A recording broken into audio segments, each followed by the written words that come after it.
मेरे प्रिय जय मसीह की आशा करता हूँ कि आप स्वस्थ हैं और साथ में मस्त भी हैं और प्रभु के कार्य में व्यस्त हैं। प्रियो, परमेश्वर का वचन इस प्रकार से हमें बताता है मरकुस की किताब और उसका 7 अध्याय और उसके 14 पद में 14 पद को जब हम देखेंगे वहां लिखा है, तब उसने लोगों को अपने पास बुलाकर उनसे कहा, तुम सब मेरी सुनो और समझो। प्रियो, वाद विवाद करने वाले लोगों से, शास्त्री और फरीसियों से हटाकर उसने अपने लोगों को पास बुलाया।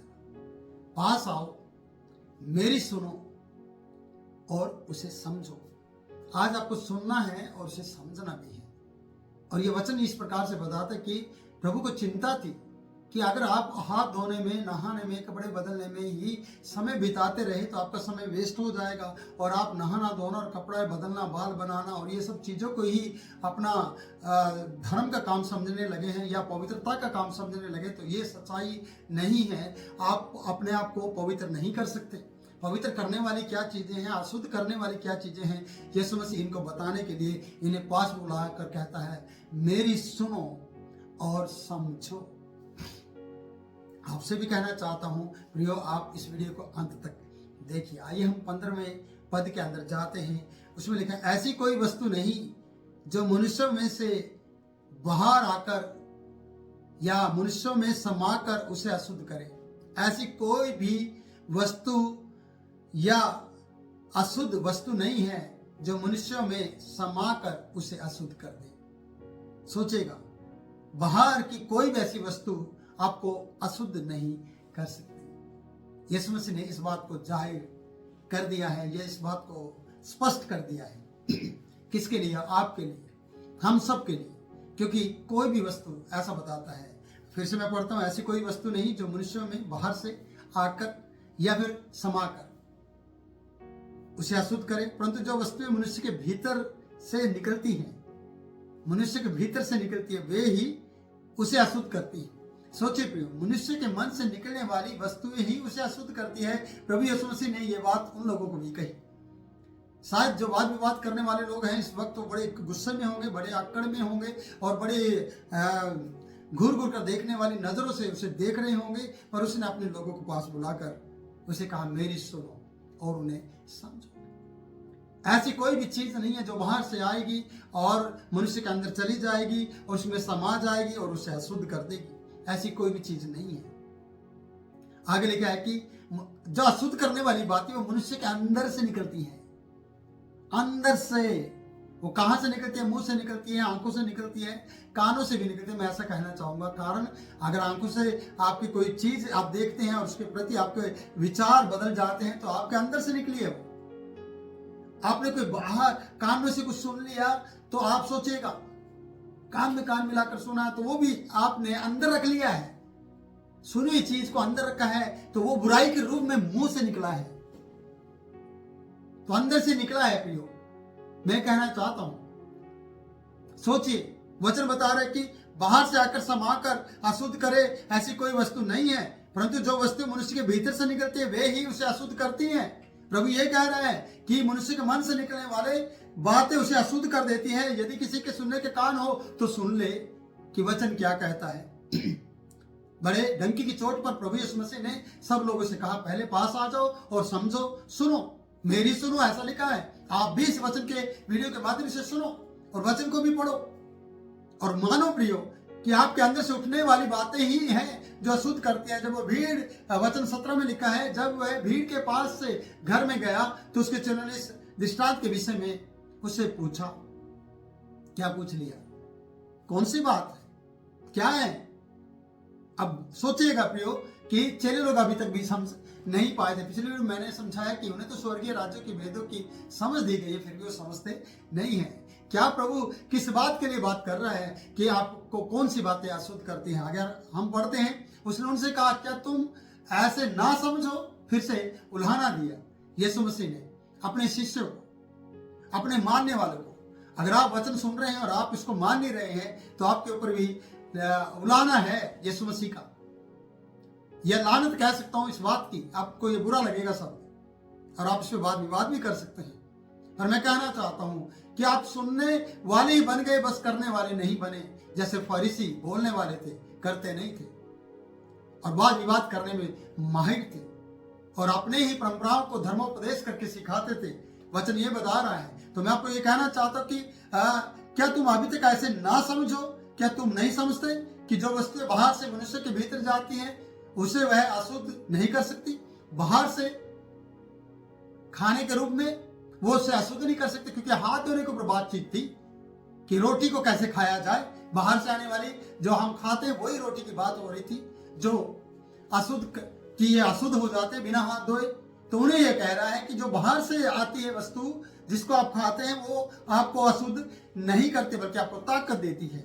मैं ऐसा कहना चाहता हूं। आगे बढ़ते हैं। वह उसे अशुद्ध नहीं कर सकती जो बाहर से आती है, क्योंकि वह उसके मन में नहीं परंतु पेट में जाती है। उसके मन में नहीं जाती बल्कि पेट में जाती है। तो कहने का अर्थ क्या है? परमेश्वर का पुत्र यीशु मसीह आपसे यह कहना चाहता है कि मन का शुद्ध होना, मन का पवित्र होना सबसे जरूरी है। शरीर का पवित्र होना या ना होना ये जरूरी नहीं है।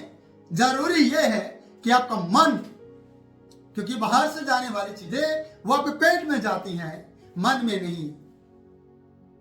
सोचेगा जो आपको अशुद्ध कर दे। आगे लिखा है वचन, क्योंकि वह उसके मन में नहीं परंतु पेट में जाती है और संडास में से निकल जाती है। संडास के थ्रू निकल जाते हैं। संडास से यानी आप बाहर दिशा फिरने जाते हैं टॉयलेट के थ्रू, वो सब चीजें निकल जाती है जो आपने खाई, जो आप जिसको आप समझ रहे मुझे अशुद्ध कर देगी। आपका बहुत सा वाद विवाद होता है, मैं चावल नहीं खाऊंगा, मैं रोटी खाऊंगा, मैं रोटी नहीं खाऊंगा, चावल खाऊंगा, मैं ये मीट नहीं खाऊंगा, मैं वो मीट खाता हूं, मैं ये नहीं खाता, वो नहीं खाता। ऐसे बहुत से वाद विवाद होंगे। पर याद रखना, ये आपको अशुद्ध नहीं कर रहे, ये तो आपका जीभ का टेस्ट है। आप इसे खाइए तो टेस्ट, नहीं तो वेस्ट। तो प्रियो, आपको देखना ही है, ये आपको अशुद्ध या पवित्र ये सब चीजें नहीं करती है। आपने खाया, संडास के द्वारा बाहर आया और चला गया, खत्म, बात खत्म हो जाती है यहां पर आप इसको धर्मोपदेश बना दें, ये आपके लिए खतरनाक है। आगे बढ़ते वचन में, क्योंकि वह उसके मन में नहीं परंतु पेट में जाती और संडास से निकल जाती है, क्या कर उसने सब भोजन वस्तुओं को शुद्ध ठहराया। याद रखना, जो भोजन पे वाद विवाद करते हैं, मैं आपसे कह रहा हूं भाई, मेरी बहन, मेरी बेटी, मैं आप लोगों से कह रहा हूं, जो भोजन को अशुद्ध ठहराते हैं तो वो आपके लिए गलत है। और प्रभु ने सारे भोजन को शुद्ध ठहराया है। यहां पर इस प्रकार से लिखा है, ये बात कहकर कि भोजन आपको अशुद्ध नहीं करता बल्कि ताकत देता है, भोजन आपको एनर्जी देता है, भोजन आपके लिए बल और ताकत का कारण बन जाता है। तो इसलिए अशुद्ध नहीं ठहरा बल्कि उसने शुद्ध ठहरा कर, पवित्र ठहरा कर भोजन का आदर मान बढ़ाया। प्रियो, मीट मछली नहीं खाना, अगर मछली नहीं खाना, मीट नहीं खाना, तो वो क्यों मछली को हाथ में लेकर परमेश्वर को धन्यवाद दे रहा है? क्यों बुनी मछली अपने शिष्य को खिला रहा है? क्योंकि वो जानता है कि हर एक जीव जंतु को उसने मनुष्य के लिए बनाया है। आपको देखना है कि आपको क्या खाना क्या नहीं खाना। इस बात पे वाद विवाद ना करें, क्योंकि आपका जीवन यही खत्म हो जाता है वाद विवाद में। शास्त्री और फरीसी कभी भी स्वर्ग के वारिस नहीं हो सकते जब तक वो इन वाद विवाद में पड़े रहेंगे। इन वाद विवादों से उनको बाहर आने की जरूरत है। फिर लिखा है कि फिर उसने उनसे जो मनुष्य के मन से निकलता है, मनुष्य में से निकलता है, वही उसको अशुद्ध करता है। जो अंदर से निकलता है प्रियो, वही मनुष्य को अशुद्ध करता है। अब आप सोचिए कि मनुष्य के मन में से क्या निकलता है। मैं इस वचन को ले सकता हूं प्रियो, बाइबल में इस प्रकार से लिखा है। अगर आप चाहते हैं तो मैं इस वचन को अभी इसी वीडियो में मैं बोल सकता हूं, पर मैं फिर भी कहना चाहूँ कि आप इसको भी सीखें ताकि हम वीडियो का अंत कर सके ये पद, फिर नहीं तो दूसरी वीडियो मुझे बनाना पड़ेगा। यहाँ पर वचन 21 में लिखा है और 20 को भी मैं दोबारा पढ़ूंगा। फिर उसने कहा, जो मनुष्य में से निकलता है वही मनुष्य को अशुद्ध करता है। मनुष्य के अंदर से निकलने वाला वही उसे अशुद्ध करता है। और कहां से निकलता, मतलब मन से, क्योंकि भीतर से अर्थात मनुष्य के मन से क्या निकलता है? बुरे बुरे विचार, व्यभिचार, चोरी, हत्या, पर स्त्री गमन, लोभ, दुष्टता, छल, लुचपन, कुदृष्टि, निंदा, अभिमान और मूर्खता निकलती है। अगर मैं इस प्रकार से कहूं, ये मनुष्य के मन के अंदर है, ये भीतर से निकलती है प्रियो, और भीतर से निकलने वाली चीजें ही उसको अशुद्ध करती है। अगर आपने अंदर कुछ रखा है, गलत चीज रखी है और निकलकर दूसरे का मन को भी कष्ट पहुंचाती है, दूसरे के जीवन में दिमाग को भी खराब करती है, दूसरों को भी कष्ट पहुंचा कर वो उन्हें भी परेशान करते हैं, तो उसका मतलब आपने गलत चीज को अपने अंदर रखा है। और ये गलत चीज क्या है? अगर हम कहें कि बुरे बुरे विचार 1, व्यभिचार 2, चोरी 3, हत्या 4, और स्त्री का 5, और आगे में पढ़ूंगा लोभ 6, दुष्टता 7, छल 8, लुचपन 9, कुदृष्टि 10, निंदा 11, अभिमान 12 और मूर्खता निकलती है 13 प्रकार के किराएदार, जिनमें से एक भी आपके शरीर के लिए, आपके कमरे के लिए, आपकी देह के लिए आपके अंदर रहते हैं, तो याद रखना 13 प्रकार के यहां पर मैंने गिनती बताई है। ये किराएदार के समान एक ही कमरे के अंदर आपके हृदय में रहते हैं, आपके मन में रहते हैं, और आपके मन में रहकर ये क्या अच्छा काम करेंगे? ये आपकी जिंदगी को बिगाड़ देंगे, यही आपको अशुद्ध करती हैं। यही 13 प्रकार के किराएदार आपकी जिंदगी को बर्बाद कर रहे हैं, यही आपको आगे बढ़ने नहीं दे रहे हैं। लोभ है, बुरे बुरे विचार है, व्यभिचार है, चोरी है, हत्या पर स्त्री गमन है, दुष्टता है, छल है, लुचपन है, निंदा है, अभिमान है, मूर्खता है। बताइए इनमें कौन सी चीज अच्छी है? क्या इसमें दीनता है? क्या इसमें नम्रता है? क्या इसमें हलीमता है? क्या इसमें दया है? क्या इसमें आनंद है? कुछ भी तो नहीं। क्या इसमें 7 प्रकार के वो आत्मा का फल है जिसको इफिसियों की किताब में हम पढ़ते हैं 5:22 में? सोचिए क्या है प्रियो? नहीं, ये सब शरीर को और आपके जीवन को और आपके मन को और आपके दिमाग को खराब करने वाली बातें हैं। बिना किराए दिए आपके मन के अंदर रहने वाली, भीतर से निकलती है और बाहर आती है और दूसरे पर अटैक करती है।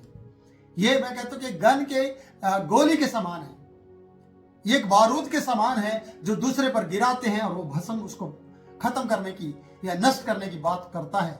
इसलिए कहते हैं कि अगर आप बुरे बुरे विचार रखते हैं तो आप अच्छे इंसान नहीं हो सकते, क्योंकि अंदर रखा है। अगर आप विचार करते हैं तो आप अपनी पत्नी के साथ नहीं, दूसरे के साथ, दूसरे की स्त्री के साथ, दूसरे के परिवार के बच्चों के साथ, तो ये क्या अच्छी बात है? आप चोरी करते हैं तो प्रयोग अपने घर में तो नहीं, कई बार आपने अपने भी की होगी, स्टार्टिंग तो यही से होती है, पर आप दूसरे के घर में चोरी करते हैं, तो क्या ये आपके अंदर से नहीं निकला विचार?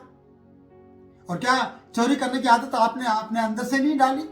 और हत्या ये भी अंदर से आती है, मरने की भावना, मारना, हत्या करना किसी की, ये भी अंदर से आता है। क्रोध निकलता, तुम किसी को मार दूं, ये अंदर से आता है। और पर स्त्री गमन, सोचेगा, ये भी अंदर से आता है। लोभ, लालच आता है, लालच, लोभ, किसी चीज का लालच करना, लोभ करना, ये मेरी हो जाए, अंदर से देखने से। दुष्टता, आप जानते हैं दुष्ट के कार्य की वो काबू नहीं आता जल्दी से, वो बिगड़ा हुआ व्यक्ति के समान होता है जो दुष्टता करता फिरता इधर उधर जाता रहता है। और छल और लुचपन की काम करना, जिनको मजा आता है उसमें। और कुदृष्टि, इन आंखों से बुरी नजर से देखना, अंदर से, बाहर से नहीं है कोई चीज। निंदा करना किसी की, अंदर से है। दूसरे के पास जाकर कहना, अरे वो तो ऐसा, ये तो वैसा, ये तो लोग ऐसे, जिसके घर में, दुकान में, काम मकान में यही सब चलता रहता ना, उन्होंने बुराई का अड्डा बना दिया अपने दुकान मकान और घर को, ठैये को उन्होंने बुराई का अड्डा बना रखा है। उनके अंदर से निंदा निकलती है, अभिमान की बातें निकलती है, अरे हमारा तो ऐसा, हम तो ऐसे। गलत, आप ऐसे वैसे सही नहीं हो, क्योंकि आपके अंदर से बुरा विचार और बुरी बातें निकल रही हैं, अभिमान निकल रहा है, घमंड निकल रहा है और मूर्खता की बातें निकलती हैं।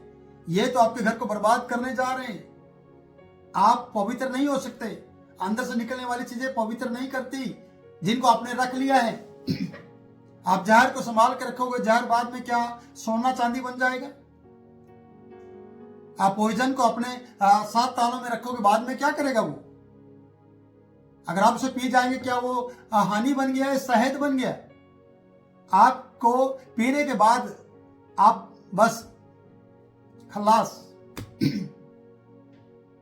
सोचिए, बुराई की चीजें रखी गई अंदर, वो क्या बाद में आपको आशीष देंगी? नहीं। अगर आपने सोना रखा है तो उसकी कीमत है, आपके पास हीरे हैं तो आपकी उसकी कीमत है, आपने अच्छी बातें रखी उसकी कीमत है, पर बुराई की क्या कीमत है? एक मौत। व्यभिचार की कीमत मौत है। वो मार दिया जाता है। क्या मरने के लिए इस प्रकार की बुराइयां अपनी जिंदगी में रखना चाहते हो जो आपके देह प्राण को अशुद्ध करती हैं?